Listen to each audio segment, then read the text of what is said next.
Hello and welcome back, or welcome to this little series of top 10s I'm doing on my favourite series from consoles and series, etc.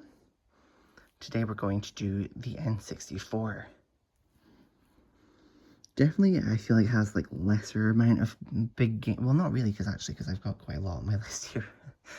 Already talking SHITE.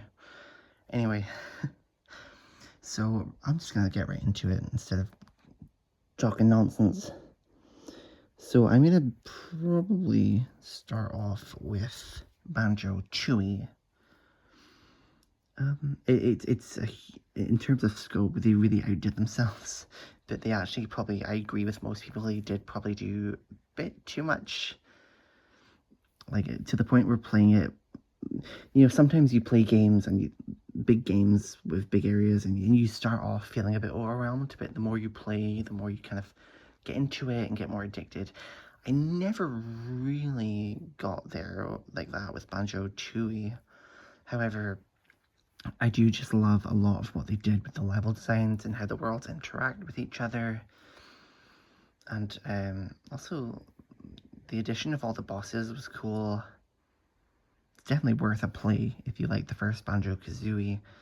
I also quite like how they're not afraid to just go with really weird, darker themes for the game. It was quite fun.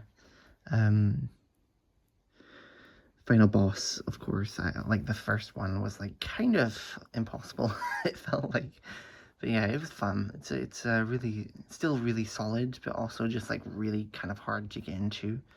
But yeah, again, I like all the level themes. They did a lot of really cool stuff. Then we've got Donkey Kong 64 following on with another rare platformer. Now, I know a lot of people have plenty of complaints with this game. It's kind of, it's a bit of a mess.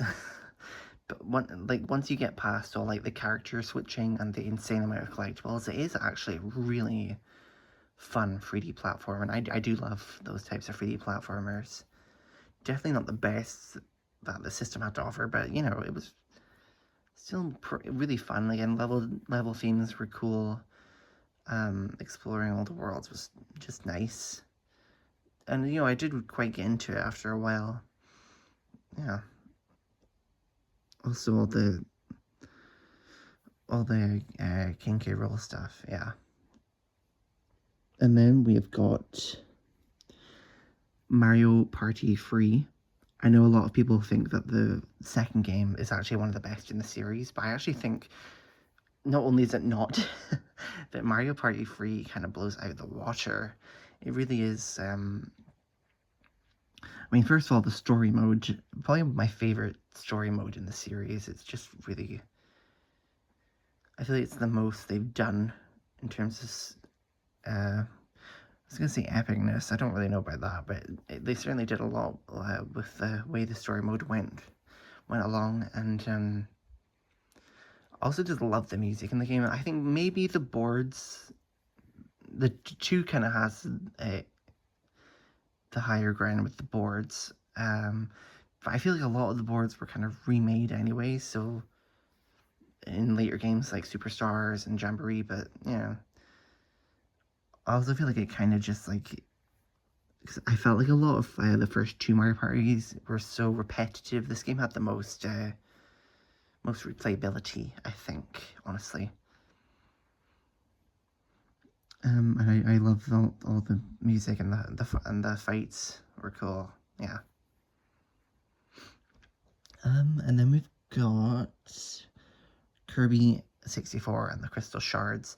I mentioned back in my last video with the SNES how much they really did with the Kirby games around this time. Music generally has to be some of the best music the Kirby series has, which is saying something because Kirby always has some bops, like some real bops that I don't know whether I'm gonna make a Kirby list one day. I'm still deciding whether I would put 64 over Dreamland 3. But yeah, it's so good. The one thing that kind of stops me from putting it a bit higher on the list is because it is a bit clunky. It feels a bit sluggish to play it sometimes. So yeah. Next up, at number 6, we have Pokemon Snap. Again, another kind of game that was really just as lovely as people said it was. Maybe not, didn't really have a huge amount of stuff in the game, but it is just so, it's so cute, and it's just such a simple, fun Pokemon spin-off. And it is just such a I think a product of its time, because they did eventually do a sequel to this game that people have been asking for years. And you know, I don't know if maybe it had the same memorability, so I don't know. But yeah. You gotta love Pokemon Snap. I think anyone who's played Pokemon Snap really loves Pokemon Snap. Okay, next up at number 5, we have got Super Mario 64. I would still say this game really holds up, and it, you know, one thing about this game that's really fun to see is like just how much people still do with this game, and you know, it's got such a lot going for it still. You know, probably the most like mysterious game in terms of like internet lore. Like, yeah, it's got a lot going for it. And yeah, it was one of like the first games I really beat when I started playing Nintendo games, and yeah, it was really worthwhile. I really enjoyed it, despite the fact that it was a bit irritating. But I feel like a lot of 3D platformers kind of had that issue around this time. That's just how they are. You know, you kind of have to deal with that for the love of 3D platformers. And yeah, just obviously the music and everything so good. And then we have at 4 Ocarina of Time. Controversial placement, I don't know. It's not my favorite Zelda, but I can really understand the love. Just, you know, people don't understand from like how the remake trailer went. People don't really understand how gritty this game was. Like, it really was quite dark, as much as it was really cute. People usually think Majora's Mask and Twilight Princess, but like Ocarina of Time had its moments. And again, it's like kind of like Super Mario 64, where it's like it has such a legacy to this day. People still mod it and everything, and do lots with the story and everything. Yeah, you gotta love Ocarina of Time for what it has done and what it continues to do, even. Yeah, just, yeah, I never really... There's quite a few 3D Zeldas that I kind of prefer over it, but yeah, I do really respect this game a lot. Number 2, oh no, not number 2, number 3, we have Banjo-Kazooie, the first one. The best 3D platformer on the N64, I'm sorry. I'm just saying it. The level designs, great. All the characters and dialogue, great.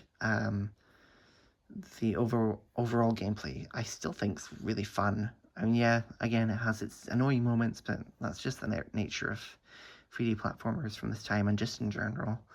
At least the more sandboxy ones. Yeah. Just everything that I didn't like about Banjo-Tooie, this game doesn't really have. As much as I did like Banjo-Tooie. I am with most of the majority of the people about my opinions on this game. Okay, number 2 for real this time is Paper Mario, the original one.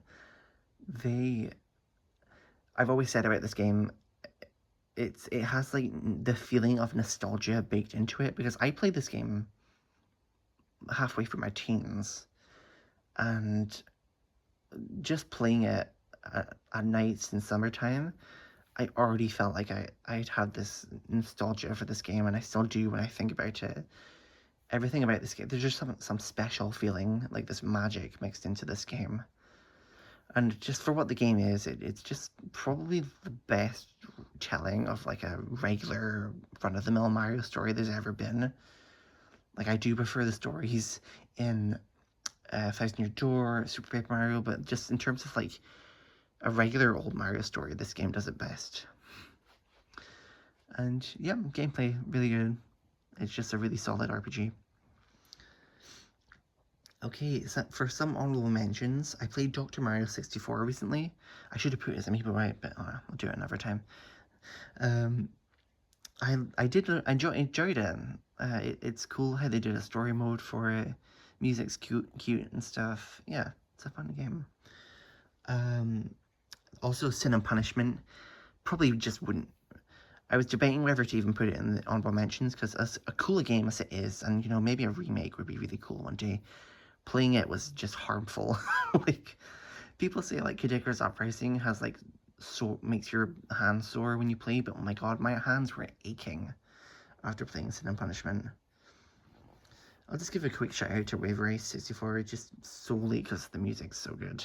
The gameplay, yeah, it's fine. And also, there's F-Zero, X, which I'll give a shout out to, you know.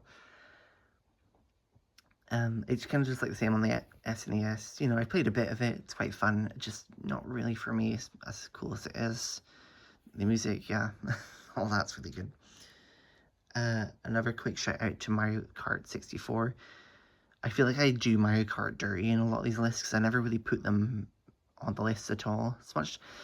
I usually have a lot of fun with them at the time, like I do with DS and Wii and Mario Kart 8, Mario Kart World, but I never really got into some of the older ones quite as much, to be honest. They do set up a lot of really good courses to be remade in future, kind of like Mario Party 2, which also is getting a shout out too. You know, it's cute, really great maps and everything. Also Mario Party 1, kind of the same. I don't know if maybe the boards are as good, but yeah, I do like a lot of like the Yoshi's Tropical Island music, some of the best. And yeah, what else is there? I think that might be everything. Probably forgetting something, but it's fine. Let's just move on to number 1, which is, of course, Majora's Mask. I'm a sucker for this game, the same reason a lot of people are, with like the themes of depression and a lot of the darker themes that are, and more mature themes are done really well in this game. Yeah, I feel like if you're familiar with Majora's Mask, you don't need me to say a lot about it, but yeah. It really is. It made me like. It's something I still think about a lot. Music's really good and everything else. And yeah, okay, well, I think that's it for another video. I'll see you for another top 10 soon, probably. Okay, bye. Thank you for watching.